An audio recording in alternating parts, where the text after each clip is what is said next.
Terima kasih sudah klik video ini.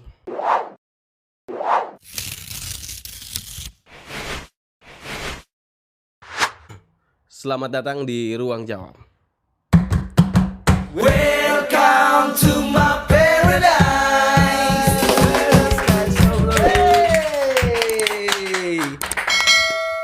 Kakanda Rival dari Mbak Rival. Bagaimana kabar ini Kanda? Alhamdulillah Nabelo. Alhamdulillah. Dan stabil. Bangga sekali kita orang ini bisa iya. kedatangan kakandanya kita orang yang jauh-jauh dari Jakarta.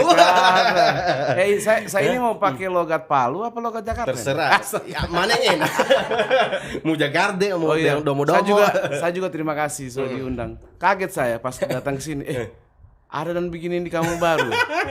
Kampung Baru bisa loh. Kampung Baru ternyata bisa. Top. Tepuk tangan top. Hei, bagaimana kabar? Baik. Alhamdulillah Kemudian, baik. apa disibukkan sekarang ini kan? Saya itu sembari bermusik sama anak-anak kokonatris. Sekarang itu juga lagi bangun platform sebenarnya. Oh iya, oke. Platform berbasis website. Namanya itu saya kasih pakai nama bahasa Kaili. Nambah sekali ya. Bantayahall.com. Siap. Seperti apa platform yang untuk konser, untuk teman-teman konser di situ, dan tidak gratis untuk nonton itu, tapi berbayar, berakses. Berarti dia kayak itu yang kita sebut saja Netflix, Kayak video gitu, begitu. kayak begitu. Oh, ada anunya. Tapi ini lagi membangun, building ya, lagi di-build. dibuild. Kemudian begitulah. kita langsung ke intinya saja ini. Pasti beberapa teman-temannya kita orang subscribe-nya kita orang ini ingin cari tahu ini. Kapan kira-kira Kakanda Rival ini main musik ini sejak kapan? Kalau biasa kan orang dari SD, SMP, SMA. Karena musik Kakanda Rival ini dari kapan main musik ini? Dari SMP itu saya ingat sekali. SMP? Di Jalan Cokroaminoto itu sudah. SMP mana kamu kena? Kalau saya itu SMP Alheratu. Abnol Khairat. Jamai main. Wow, berarti. Tamat SD langsung Alherat. Sampai SMA? Tidak naik.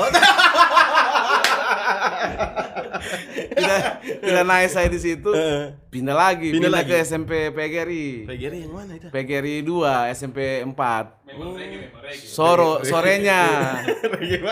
Satu kelas sama itu saya, satu kelas sama Ojan drummer. Oke. Satu. Iya, karena DP Papa itu kepala sekolah.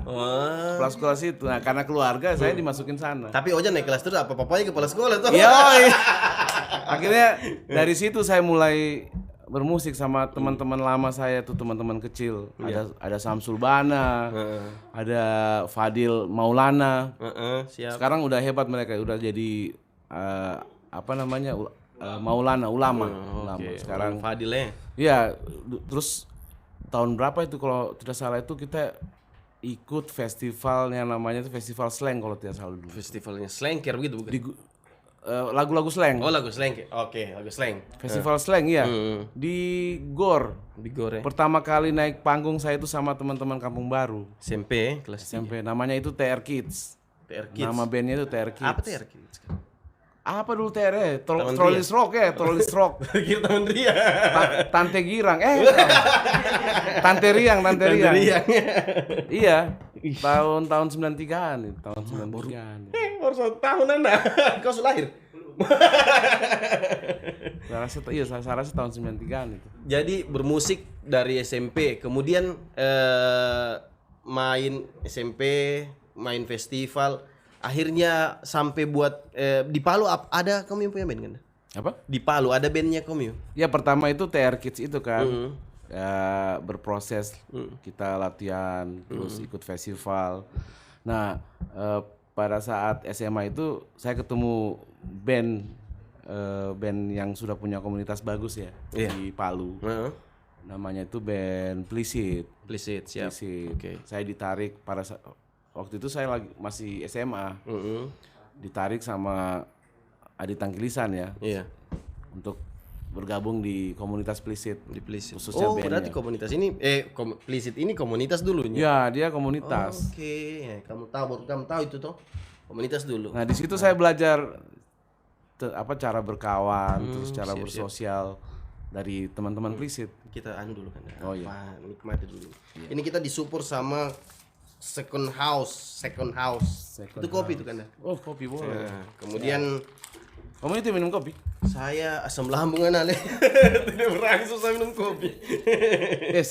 Saya terharu dan bangga lihat teman-teman di sini, ternyata aduh kreatif loh. Ih, kenapa saya tidak tahu dari dulu ya? Kamu mau diam-diam juga, Pak? Makanya di game memang ini. Baru besok saya pulang ini ya. Iya, besok ada main saya main Oh, di luar konser dia. 7 ruang ya Oke. di Jakarta. Terus ada Yukulan juga ini kan dah. Kita disupport sama Koi Koi. Koi Koi ini di Jalan apa? Jalan Ahmad Yani. Ini produknya Apa isinya? Palu semua ini. Apa ini? Gore-gore. Oh, ada gore-gore. Wih, mau ada tomatnya. Oh iya, lihat sini saya. Oh, mantap. Sambil sikat-sikat. Nah, terus Sip. berarti hijrah dari Palu ke Jakarta itu semenjak tahun berapa itu? Tamat SMA itu saya saya ingat-ingat dulu ya. Jangan takut salah ini. Tamat SMA saya langsung ke Jakarta. Ya, oke. Apa? Inginnya merantau main musik. Siap. Oh, memang mau bertarung ceritanya ini, Cep. Memang Bukan iya. mau pergi, biasa kan ada teman-teman saya mau pergi kuliah tiba-tiba jadi main band begitu. Iya, karena dulu Plisit itu kan antusias untuk bermusiknya itu bagus kan. Jadi kita sama-sama Iya. ke Jogja, ke Jakarta untuk mengadu nasib. Iya. Terus Sampai ternyata di sana itu saya juga heran kenapa ya tiap kali band Palu, segerombolan band Palu datang ke sana itu tidak kuat menghadapi pulang. satu-satu balik. Fakta itu. Iya. Betul. Belum ada Saya- anak itu Palu full. Betul, makanya Iya, yang sampai sekarang itu dan- kutukan atau apa ya? Kenapa itu, Arki? Saya tahu. Kenapa itu? Cacat mental. Belum apa ya? Iya, mental Iya, kayak jadi apa? mungkin jadinya ya mungkin nggak tahu ya. Iya. Mungkin karena komunikasi yang kurang kali ya. Jadi ya kayak di Palu itu enak. Ya itulah. Maksudnya kenapa sampai sekarang tidak ada full begitu ya orang Palu yang 55 atau 44? Iya, saya juga heran. Tuh, kemarin kan ada sempat We So Happy apa semua yang lengkap begitu. Alexandria. full Mereka semua sudah tuh. buat album kalau tidak Iya, salah ya. habis itu pulang juga. Iya, satu-satu. Atau mungkin papanya bertelepon urus dulu sawit di sini. Tuh, udah nanti lanjut so kontrak. Mungkin begitu, tidak juga he. Terus karena Ya. baru habis di Jakarta. Mungkin karena ini kali ya, karena kenyamanan sama-sama terus, jadi berproses untuk nyari link-link yang itu harusnya maunya bareng terus. Iya, betul. Kalau sama-sama terus kan baku tunggu waktu lagi, aduh. Jadi kalau sendiri kan enak, kemana kita pergi. Iya sih, harusnya bisa bertarung sendiri. Kalau baku tunggu-tunggu, ya aja di urusan sebenarnya memang. Mungkin begitu. Berarti pas di Jakarta mau bertarung, apa dulu mengamen apakah? Atau tiba-tiba langsung saya buat band di sini atau bagaimana? Saya ingat lagi dulu. Ya, ingat lagi. Pokoknya ini konsepnya ingat. Dulu itu memang fokusnya untuk rekaman kita. Tidak ada berpikiran untuk jadi band band kafe gitu kan. Tujuannya memang rekaman. Karena memang pimpinan band kita kan Adi Tanggilisan yang maunya karya-karyanya itu bisa luas. Siap. Ya bagaimana caranya bisa luas ya kita harus ke ibu kota untuk rekaman. Karena memang kita dulu itu mengusung ada etnisnya juga dulu. Tahun 2000-an itu memang Plisit itu mengusung etnik. Oh, begitu ya. Ambil nada-nada etnik. Dimasukin ke pop gitu kan. Cuman mungkin karena waktu itu label-label yang ada zaman itu memang pilih-pilih tuh. Ini band cocok nggak? Maksudnya bisa ini nggak, bisa menjual nggak gitu kan. Waktu itu Plisit sebenarnya menjual, cuman etnik waktu saat itu ya masih belum terlalu diterima ya. Ganti the box yang kasih pica. Iya betul. Ganti the box yang kasih pica tuh. Betul. Memang kau ini, boy. Nanti mereka ini yang yang kasih pica etnik. Nah, akhirnya kita memutuskan untuk ke Jogja juga tuh. Sempat ke Jogja, oke. Ke Jogja, sempat ke Jogja juga, berproses dan lain-lain. Tapi di Jogja juga saya main-main sama teman-teman lama. Oh, berarti berapa orang dari Palu ke sana? Ya saya, Abdi, Gita, terus Adi, itu bertiga itu. Berarti bukan satu band ini. Cuma satu band. Drumnya itu di Jakarta, pemain drumnya kita Papa pakai. Guma ini satu toh? Papa Guma, Abdi sama saya. Abdi Sleng. Abdi vokalis. Oke, kira Abdi Sleng Abdi. juga. Nah, yang mau memproduksi itu dulu Abdi Sleng. Yang mau Yang ngurus kita rekaman di Jakarta itu Abdi Sleng. Cari tempat rekaman dan lain-lain. memang orang Palu kalau di Santi awak tuh lupa orangnya. Gimana? Orang Palu tinggal, toh begitu. Nah, artinya tinggal kitanya mau Ya. mau bergerak atau tidak gitu kan. Jangan coba tunggu di jangan coba di kos buat tunggu begini. Ya, jangan juga- jangan- tiba jemput anak ini. Jangan juga disuap terus kasihan. Itulah harus memang jemput Iya. bola. Ini kan disuap-suap terus. Panggil Papa Jo. Di Jakarta pertama main band itu fokusnya sama siapa? Di Jakarta. Di Jakarta itu ya. Kalau saya pertama kali saya masuk di industri musik itu di Pixel, band Pixel. Band dulu. Pixel. Oke. Nah, kita Plisit pulang kan, sudah give up lah Iya. dengan Dia mampu bertarung begitu. ya, saya juga sebenarnya sudah balik Palu juga. Mm. Cuma waktu itu saya dipanggil om saya, omku. Mm.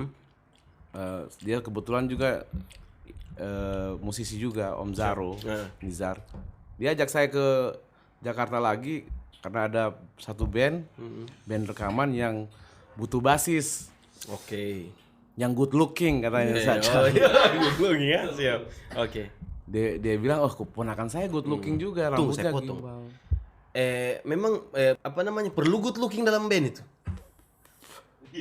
Kalau dulu iya, Kalau sekarang tidak sebenarnya perlu. so bisa main band. Sekarang itu, kalau dulu itu kan rekaman susah, Iya. tapi jualan yang gampang. Iya, memang harus ada yang kau jual Nah, tapi kalau sekarang rekaman gampang, jualannya yang susah. Iya. Iya. Tabali sekarang. Tabale. Mau ganteng bagaimana Jo ente? Iya. Susah mau jualan. Oke, setelah dari situ lanjut Saya di Pixel, Dari Pixel. Nah, di Pixel juga ini nih sudah masuk jadi artis saya gitu. oh sudah main apa? Apa alirannya lo? Main apa? Britpop. Oh, masih Britpop. Oke. Britpop sekelas sama itu dia Peter Pan lah. Ya, masih begitu ya. Gitu-gitu. Main Britpop gitu. Terus saya nongkrong lah. Nah, itu memang pelajaran kita sebagai musisi dari perantauan itu ya, gimana mau sukses itu harus banyak nongkrong Iya, ternyata. memang bergaul ya. Iya, harus banyak silaturahmi. Gitu. Akhirnya saya silaturahmi lah ke Wapres. Wapres ini warung apresiasi Saya kira ke wakil presiden. Oke. di daerah Bulungan. Heeh. Nah, itu satu wadah kreatifnya anak-anak Malang kalau tidak salah itu. Itu tempat ngumpulnya seniman. Nah, saya ketemu teman-teman reggae itu di situ. Tony Kirasafara. Berarti pertama kenal reggae dengan Tony Ki. Tony Kirasafara dulu. Oke. Diajaklah saya jadi basis Heeh. reggae. Main basis reggae. Dia tawarin, dia doktrin gini nih. Kalau basis pop banyak sainganmu. Iya. Basis rock, apalagi basis rock. Indonesia itu rock banyak. Iya, banyak sekali.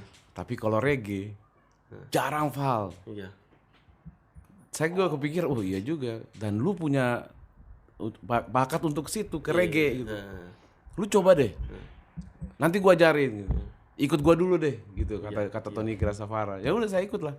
Nah, pas mau rekaman saya ketemu teman sekampung Adi Lawido. Oh, sama juga.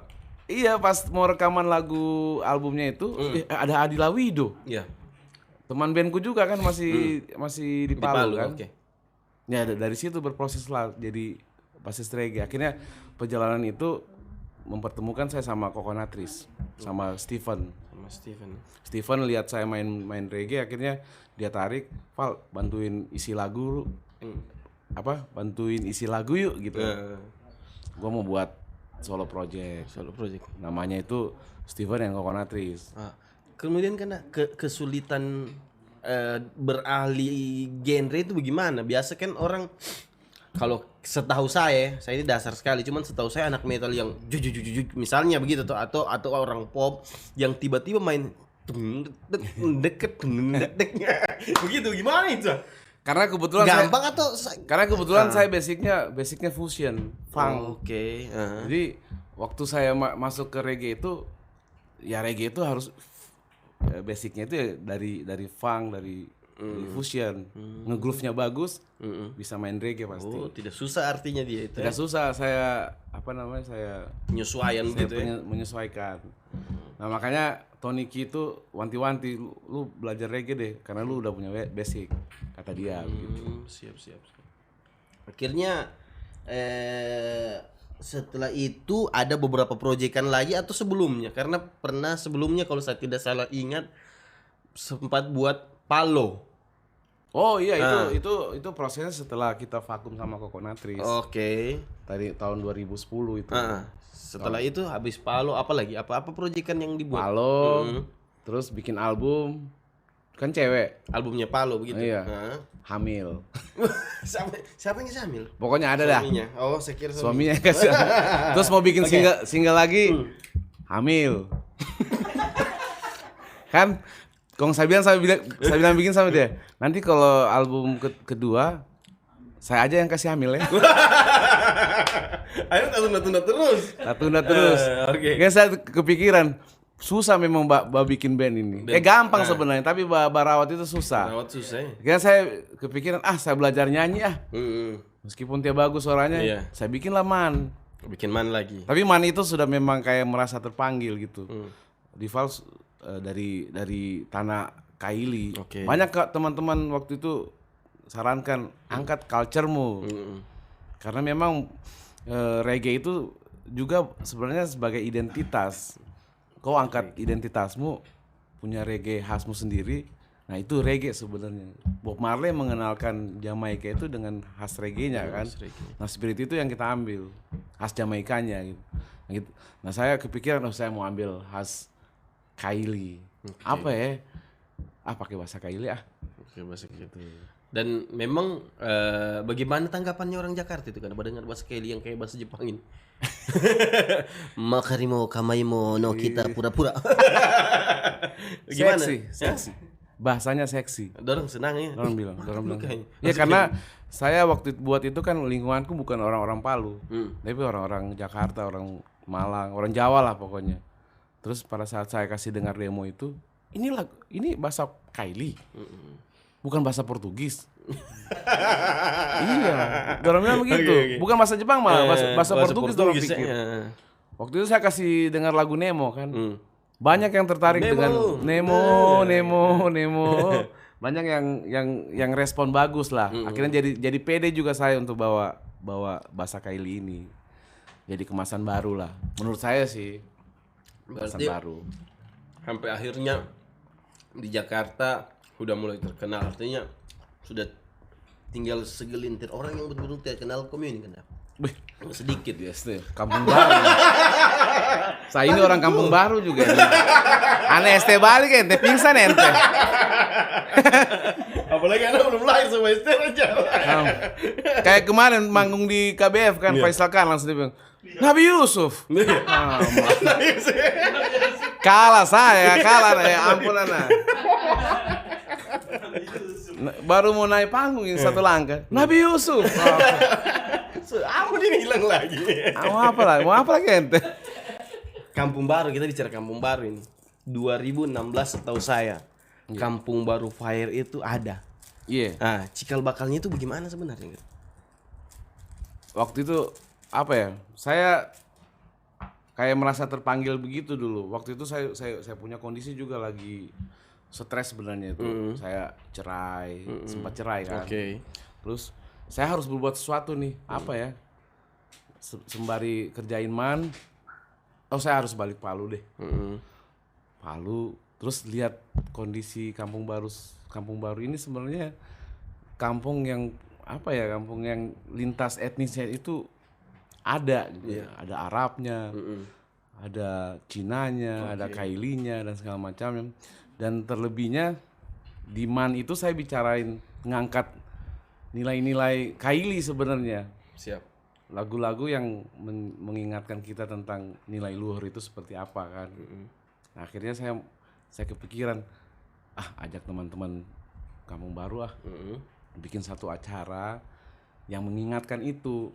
Iya. Karena saya lihat kesini-sini nilai-nilai luhur itu sudah mulai tergeser. Siap. Harus ada wadah kreatif atau wadah event yang memang selalu mengingatkan itu, biar generasi ke depan itu tahu nilai-nilai adatnya kita itu dulu seperti ini loh. Iya. Saya kepikiran itu. Terus saya bilang sama Risman, ada teman kecil juga, Risman, apa bagus yang kita angkat di Kampung Baru Kampung Baru Fair ini?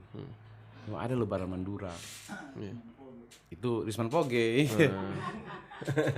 Ada kearifan lokal yang yang sering dilaksanakan di Masjid Jami. Oh iya, memang lebih duluan kampung Lebaran Mandura itu Lebih dibikinnya. duluan. Dari tahun berapa itu Lebaran Mandura? Kok masih ingat, Pis? Selama jeblisnya. Nah, itu saya bilang sama Risman, apa ya kearifan itu yang kita angkat. Risman tawarin, ada nih mumpung orang balik kampung halaman. Iya. Kita bikinlah. Ada namanya Lebaran Mandura, dia bilang. Lebaran Mandura itu begini. Ya udah kita angkat itulah. Kita bikin Kampung Baru Fair dan Lebaran Mandura.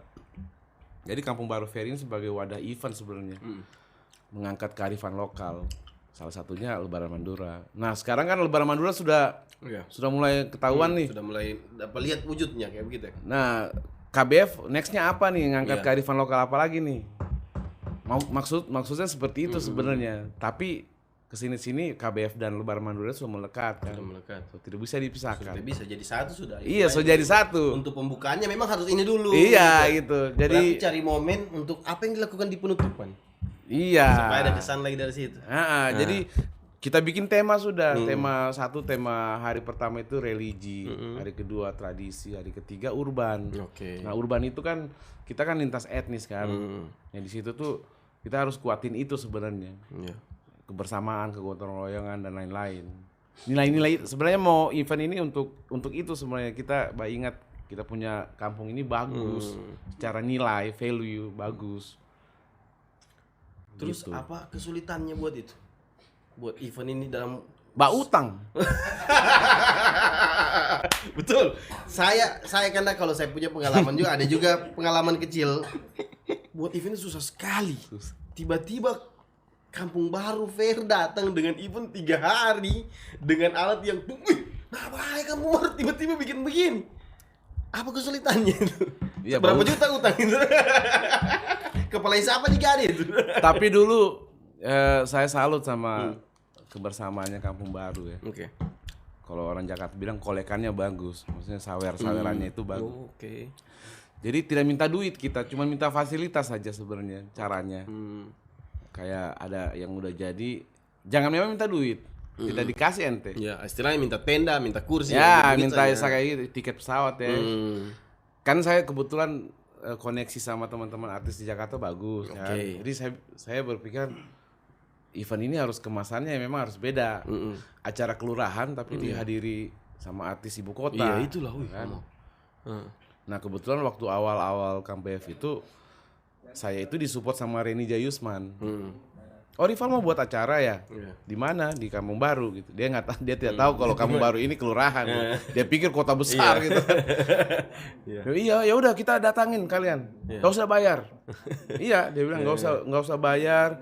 Nanti teman-teman yang support keberangkatan. Tapi Rival pulangnya aja tanggung. Gitu kan. Dia bilang, Oke, karena kan Zen kebetulan sudah teman ini. Zen sudah ini. Yang penting ada Reni Jayusman. Yang penting momentum pertamanya itu kan biar orang terkesima gitu kan. Udah jadi saat gotong royongnya Kampung Baru bagus kan. Akhirnya jadi ada booth tradisi ini dan lain-lain. Udah ya pas jadi saya juga tidak tahu jadinya seasoy ini. Memang dulu Kampung Baru Fair memang untuk orang Kampung Baru. Tapi semakin sekarang, terakhir saya kemarin ke sana, sudah eventnya Palu ini. Iya. Sudah bukan Kampung Baru. Kau orang Kampung Baru, kau kenapa kau di sini? Memang satu Palu menikmati sudah Kampung Alhamdulillah. Fair ini. Kita juga tidak menyangka kan, menyangka sampai karena di situ. pikirnya memang cuman untuk silaturahmi. Ya itu Kelurahannya kita gitu kan, banyak orang yang di luar kan Iya. yang sudah jadi, kita cuma memancing mereka untuk pulang. Ada acara di sini Kampung Baru Federal Bermandura. Akhirnya satu Palu yang Akhirnya nikmati. ya iya. Nah makanya tahun depan ini harus memang sudah terstruktur bagus secara IO, secara panitiaan, kan? Ya kan? Kayaknya tongkat Kampung ini harus berkembang. Nah, tongkat estafetnya harus sini kayaknya. Siap kami tawaran ini. Kadir penerusnya. Ya. Betul ini. Iya. Siap kok Kadir. Siap. Wih, mantap sekali Kampung Baru Fair. Berarti setelah ini masih fokus dengan Man. Ya, dua-duanya ada Coconutis juga. Coconutis juga. Tapi Sutiara vokalisnya. Padahal kan ditanya sana. Baru meninggal. Ya kenapa saya ditanya? Iya. Jadi rencananya Steve Coconutis bagaimana? Kita lagi buat program. Nama program itu Menuju Timur. Kita bakal datengin paradise yang ada di timur kan. Nanti juga bakal masuk ke sini, Palu. Nah, kita podcast juga nanti. Iya, amin. Betul, kita Iya, siap. Itu Coconutis featuring Melanie Subono. Oke. Jadi kita datang buat program di satu tempat yang menurut kita surga. Palu salah satunya terpilih jadi dari Kemendikbud kan, itu program dari Kemendikbud kan. Yang isi nanti vokalnya kalau misalnya Coconutis tok siapa nanti? Adiknya. Oh, adiknya Steve. Karena memang waktu itu ada amanat dari dia, titip adik saya. Oke. Sudah masuk isi ini belum? Santai masih lewat isi aja tiap apa kan. Habis. Oke, itu ya berarti memang tujuannya mau ada beberapa kayak tour lah istilahnya itu ya. Iya, betul. Dia ya. Ada 13 kota. 13 kota, salah satunya Palu nanti. Salah satunya Palu. Gitu. Kalau Man, mau rencana tur Sulawesi Tengah juga. Tur Sulteng. Masih wacana sih, tapi harus jadi. Mungkin di bulan Juni, bulan depan. Sudah ada selentingan yang mau nangkap. Apa yang kamu pertanyakan ini? Yang kamu mau tahu dari sosoknya kakaknya kita orang ini? Kadir? Cara survive di dunia musik. Ya, suruh. Sampai sehat bertahan dari tahun 93 sampai sekarang. Artinya masih eksis. Banyakin teman yang membantu kita ketika kita down dan lain. Satu juga tuh, saya PTT kan Kiai nih, Siap. Ustadz Nawain Abdullah.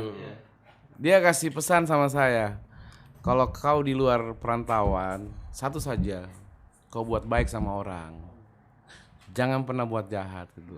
Karena baik yang kau buat, baik yang kau dapat pasti. Belora via, belora kau. Nah makanya tuh, saya punya status WhatsApp itu kan. Oh. Karena itu, ya begitulah. Jadi berarti kenapa ini sampai sekarang biasa kita kalau baca cerita kosong begitu. Kenapa sampai sekarang Palu ini kayak gini terus? Musiknya itu udah yang kita bahas tadi pertama itu. Pergi Jakarta 5, pulang 1 habis. Nah, ya mau kau kemarin di episode ada tuh. Maksudnya itu. Habis itu sekarang ini kita sebut merek satu-satu lah. Kita bilang The Box kemarin naik tuh di Palu ini, naik The Box. Kemudian ini lagi. Apa kira-kira yang kenapa ya? Apa masalahnya dengan anak musisi Palu ini? Iya, sampai begini betul terus ya, ulang-ulang terus, repeat terus. Iya, apa ya, kalau bikin band itu memang gampang kan, Nah, itulah. seperti saya bilang tadi kan, bikin band gampang, tapi barawatnya itu susahnya minta ampun gitu. Makanya apa ya, saya juga bingung. Saya saja bandku itu begitu. Yang makanya banyak orang bilang yang jadi rival karena memang survive di situ. Itulah. Ya itu tadi mungkin mentalnya kali, mental daerahnya ya. Sorry, bukan mental daerah apa ya. Itulah. Mungkin kita ini bicara dasar orang Palu ini. karena di Palu itu kita kayak di surga, nyaman sekali di sini. Iya. Betul. Di Palu itu kayak surga, terus saya saja pengen pulang Palu. Tapi saya tahan gitu. Jangan deh. Iya.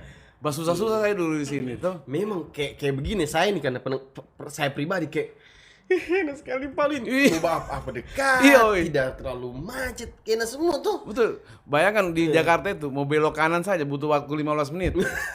Iya, betul. Nah, di sini 15 menit sudah sampai Tawaili ente. Di Palu ini mau bawa apapun ente, enak betul. Nah itu bikin terngiang-ngiang kita. Ketika kita sudah tidak ada harapan di sana, ya niatnya ya udah pulang Palu. Di Palu aman kita gitu. Nah, banyak-banyakin saja berkawan. Iya. Berarti untuk teman-teman termaksud saya ini artinya Komio kasih nasihat saya supaya bisa survive terus di dunia. Tapi usah kita bicara musik lah, di dunia entertain lah. Iya. Yang dulunya aktif buat event, dulunya aktif main di event, sekarang redup. Apa nasihat untuk saya ini Kanda? Oh, Artinya ini ditanya nasihat. ya, nasihati saya supaya saya tetap kalau bahasa istiqomah di sini. Konsisten. Nah, gitu. itu jawaban, konsisten saja. Caranya konsisten ya. Konsisten dan jangan berbuat sesuatu, jangan wacana. Harus dijarita. Iya, Harus dijarita. omongannya kita itu kita harus buktikan dengan apa yang kita buat kan. Ya, tadi apa pertanyaannya tadi? Anunya apa Nasihat, namanya? ya? Nasihat, nasihati saya. Saya belum bisa nasihati. Artinya ini nasihat untuk orang yang lebih duluan saja. Nasihat apa tadi? Nasihat pernikahan. Nasihat supaya saya itu tidak redup. Oh. Begitu. Satu. Ya. Tulis. Tulis. Ini Monaco di Rara. Nah, penting itu. Penting sekali. Jangan Besar hati. kecil Harus- hati. Kamu harus besar hati. Yang kedua, Apa yang? Ya itu saja barangkali. Kalau saya betul, iya saya itu saya belajar dari teman juga. iya. Nako di Rara itu mematikan. Iya, tiada jadi apa-apa kalau aku dirare. Di Jakarta itu saya belajar itu. Karena saya banyak belajar di Plisit ini kan. Saya sering dengar Kodirara itu kita jauhin. Pas sampai di Jakarta, bener. Kalau kita jauhin Kodirara itu, oh di Jakarta ini pedis loh. Pedis sekali orang Iya, kita sudah rasa jago ini kan. Iya. Banyak yang lebih jago sana tuh. Banyak yang lebih jago. Nah Kodirara akhirnya jadi hilang harapan mau bermusik kan. Nah satu yang penting punya strategi untuk bermusik itu harus ada memang. Anggaplah dia jago ya. Gimana cara ngalahin dia? Asal buat karakter sendiri atau apa? Saya mau kesini karena di sini tidak ada saingan atau apa gitu kan. Saya mau bangun karya saya sendiri atau identitas saya sendiri gitu. Cuman itu yang bisa lawan mereka yang jago-jago sana. Gitu. Mengerti tidak? Saya juga tidak mengerti. Saya sedikit tidak mengerti. Cuma saya ini mau menjelaskan baru pura-pura mengerti. Intinya garis besarnya jangan kamu nako dirara. Nako di Rara. Karena menurut saya juga musik itu berpolitik juga kan. Kita berpolitik sebenarnya. Ada yang kita jangan injak sini, harus injak sana. Gitu. Ada sesuatu yang harus dijaga begitu ya. Iya. Jangan sampai kita salah langkah. Iya. Dan banyak berteman saja. Udah. Intinya bergaul terus saja, kasih bagus ini apa-apa ini. Jadi terima kasih sekali nih Kanda sudah mau duduk di sini di podcast yang sederhana ini yang cuman pakai AC laut ini. Terima kasih juga untuk Koi yang sudah support kita, kasih kenyang kita orang punya perut. Kemudian ini apa? Mango cheese. Terus ini Yukulan ini sebentar kita saya belum rasa ini. Sini tuh ngomong. Ana rasa Dari tadi dulu. ana sikat terus ini. Coba dirasakan biar Ini anu ini. harus by acting memang ini. Tapi kayaknya enak ini. Sen sekali. Ya. Kenapa? Ini apa ini? Kita bawa mukbang sedikit saja. Coba dirasa. Ini kayak salad ya, kayak salad ya. Tidak. Apa ikan jus? Surga. Paradise. Paradise. Oke, terima kasih teman-teman sudah nonton video ini. Kalau kamu ngiler, kamu ke Koi, kamu ke Second House. Terima kasih teman-teman sudah nonton video ini. Jangan lupa like, komen, dan subscribe. Terima kasih. Assalamualaikum warahmatullahi wabarakatuh.